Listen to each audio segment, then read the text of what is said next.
¿Qué tal amigos? Bienvenidos al canal. En la planificación de la previa de la final de la Copa del Rey que el Real Madrid va a jugar este sábado contra el Fútbol Club Barcelona, esperaba hacer como acostumbro en el canal un análisis del juego y de explicar las razones o la forma en la que tiene que jugar el Real Madrid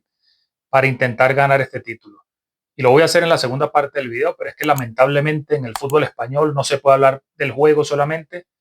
con todo lo que está pasando, con toda la corrupción arbitral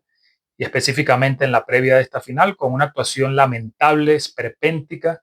de Ricardo de Burgos Bengoechea y sobre todo de Pablo González Fuertes, los árbitros que el día sábado van a decidir la justicia, entre comillas, de este partido y que dieron una rueda de prensa demagógica, totalmente sobreactuada y preparada, en la cual expresaron no solo su odio hacia el Real Madrid, sino que además, en el caso de González Fuertes, amenazó al equipo blanco con las acciones que próximamente iban a tomar. Estos son los árbitros que lamentablemente van a dictar justicia, insisto, entre comillas, en la final de la Copa del Rey. Así que, insisto, en la segunda parte del video voy a analizar el juego, pero no podemos dejar esto de lado y es la forma de empezar este análisis. De Burgos Bengochea y González Fuertes son dos caras conocidas para mal en el arbitraje español contra el Real Madrid. Incluso el caso de Burgos Bengochea es totalmente flagrante. Es un árbitro que fue nombrado hace varios años por el Comité Técnico de Árbitros Español, árbitro internacional, pero que nunca ha pitado un partido de Liga de Campeones. ¿Por qué será? Y es que además, si revisamos los números contra el Real Madrid o en favor del Barcelona, bueno, vemos un porcentaje de victorias muy bajo para el Real Madrid en comparación con los partidos que suele ganar el equipo blanco, pero casi una imbatibilidad del Barcelona con hasta 81% de victorias en los partidos que este hombre ha dirigido. Se presentó allí en la rueda de prensa, bueno, hasta lloró hablando de que a su hijo le lo insultan o lo denigran en el colegio cuando va a sus actividades diciéndole que su padre es un ladrón, por algo será. Pero es que además de esto, de esta actuación demagógica de Burgos Bengoechea, uno de los árbitros, como demuestra el video que ha sacado Real Madrid Televisión, haciendo recopilación de todos los errores que este hombre ha cometido, siempre en contra del conjunto blanco. Pero es que González Fuertes, uno de los peores árbitros de la primera división, que se va a retirar este año por edad,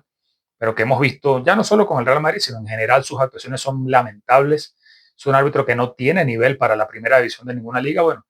lo han premiado con la designación en el VAR, un árbitro de campo que va a estar en el VAR, pero sabemos que más allá de sus habilidades, que no las tiene, la intención va a estar clara y bueno, en esta rueda de prensa amenazó al Real Madrid diciendo que van a tomar medidas, como si fuera más grave los videos que saca Real Madrid Televisión hablando de jugadas, analizando acciones arbitrales, que se puede estar de acuerdo o no, pero que son la realidad. Y esto parece ser más grave incluso que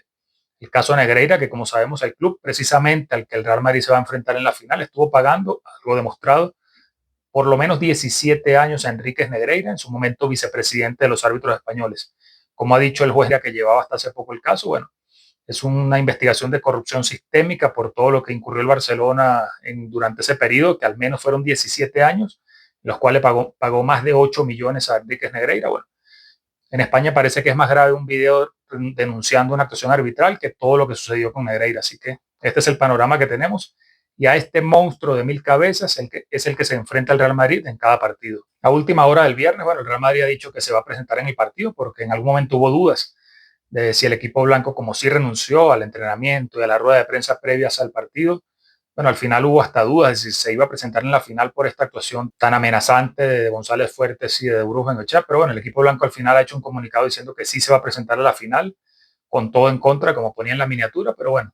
al final es una decisión que ha tomado Florentino Pérez y que lamentablemente no es el carácter o no es quizás la fuerza que se necesitaría en este momento para terminar de poner un stop, un freno a toda la corrupción arbitral y todo lo que sucede en el fútbol español. Pero como el partido se va a jugar, hay que hablar también de lo que puede suceder en este encuentro. Y si vamos a lo que sería la alineación probable del Real Madrid y que Carlo Ancelotti sabemos que no va a contar con Eduardo Camavinga, lesionado en el último partido contra el Getafe. Bueno, se espera la recuperación de Kylian Mbappé después de superar ese esguince de tobillo que sufrió contra el Arsenal. Y está la duda de Ferland Mendy, el hombre encargado de ocupar ese lateral izquierdo, pero sabemos que ya más de mes y medio sin ver acción por esa lesión que sufrió en el mes de marzo. Y bueno, es una duda porque le tocaría volver a la acción en un partido de alta intensidad contra el Barcelona, pero viendo lo que hay, bueno, Ancelotti seguramente va a disponer de los cuatro delanteros o de tres y medio, porque Bellingham es un centrocampista, pero con Rodrigo, Vinicius, Bellingham y Mbappé, bueno, quedará armar el equipo de adelante hacia atrás allí con la duda de si Valverde va a ser lateral derecho o va a estar en el medio centro acompañando a Tchouaméni. En el caso de que sea lateral, bueno, ingresaría Dani Ceballos en el centro del campo. Y si finalmente ese centrocampista, el uruguayo, bueno, sería Lucas Vázquez en el encargado de ocupar el lateral derecho. La otra duda, como digo, es el lateral izquierdo, donde Fran García sería la primera opción. La lesión de Camavinga le impide tener esa carta allí, ese plan B que, por ejemplo, vimos y lo vamos a analizar a lo largo del video, que vimos contra el Athletic Club el pasado fin de semana en Liga. Así que entre Fran García y Mendy está esa duda. Y bueno, el centro del campo parece claro con Bellingham, como digo, con Valverde, si finalmente ocupa esta posición, con Tchouaméni y Ceballos o Modric, que sería ese jugador encargado de un poco la organización en la mitad de la cancha. Quería analizar brevemente los últimos dos partidos contra el Athletic y el Getafe, porque hemos visto un Real Madrid con 4 centrocampistas. Es cierto que la baja de Mbappé le facilitó un poco las cosas a Ancelotti en ese diagrama, en ese dibujo que planteó en estos dos partidos, pero si bien no fueron la panacea, no fueron los partidos más brillantes del Real Madrid en su historia, pero 2 victorias por 1 gol por 0 ante el Athletic y el Getafe, como digo, pero que sobre todo mostraron un equipo un poco más equilibrado. Lo vamos a ver contra el Athletic Club, en el cual es cierto que Valverde y Camavinga fueron laterales. Esto no se va a poder implementar en la final de la Copa porque ya vimos que Camavinga es baja. Pero sí es cierto que en este encuentro, con Tchouaméni, Modric, Ceballos y Bellingham, el equipo, bueno, como digo, alineó 4 centrocampistas, estuvo un poco más compensado, dejando solo a Rodrigo y a Vinicius en el ataque. Además tuvo la particularidad que el equipo se blindó un poco más por dentro, no le permitió prácticamente libertades al Athletic y como digo, no quedó roto o descolgado en ese 4-2-4 que se suele ver cuando juegan Rodrigo, Bellingham, Vinicius y Mbappé. Bueno, seguramente va a ser lo que vamos a ver con la vuelta de Mbappé al 11, porque sabemos que si está bien es un jugador indiscutible para Ancelotti. Bueno, no hay dudas de que va a ser titular si se recuperó ya de la lesión. Así que el reto para el Madrid va a ser intentar hacer lo mismo con 4 centrocampistas, pero teniendo a Rodrigo y a Vinicius, que sabemos que están lejos de ser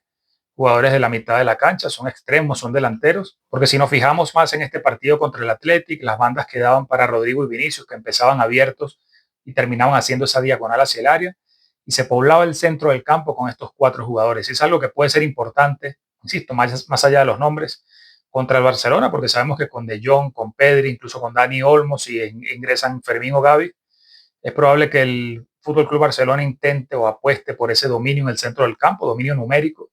Con la baja de Lewandowski es muy probable que se sume un centrocampista más. En el caso de Dani Olmo, si juega como esa especie del falso 9.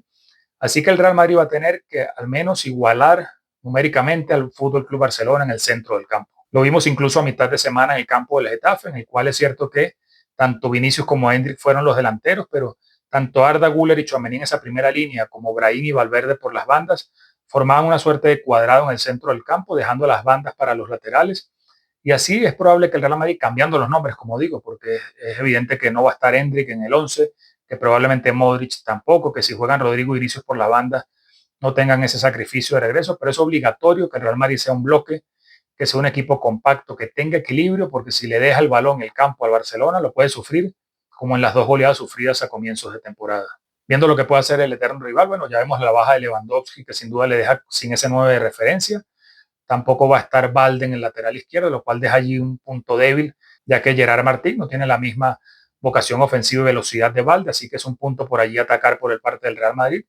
Y como digo, la clave es que más allá de los nombres se equilibre numéricamente el centro del campo, que no se le permita al Barcelona tener superioridad, porque si empieza a mover el rondo y a mover al Madrid de un lado para el otro, bueno, se pueden pagar las consecuencias. Sabemos que el Real Madrid es un equipo que se suele romper, pero en una cita como esta, en una final contra el eterno rival, bueno, se necesita que los 11 jugadores se entreguen en el campo, que más allá de los nombres que elija Ancelotti den todo, den más del 100%, y que se intente equilibrar, como digo, un equipo que hay que reconocerlo, más allá de todas las ayudas que tiene, suele mover bien el balón, suele tener técnica y velocidad en este traslado, así que es importante que el Madrid esté concentrado y que, bueno, no dé ni un centímetro del campo por perdido, porque lo puede pagar caro en la retaguardia. De esta manera me despido. Si te gustó el análisis, déjame un like, un comentario, suscríbete al canal y te veo en el próximo video.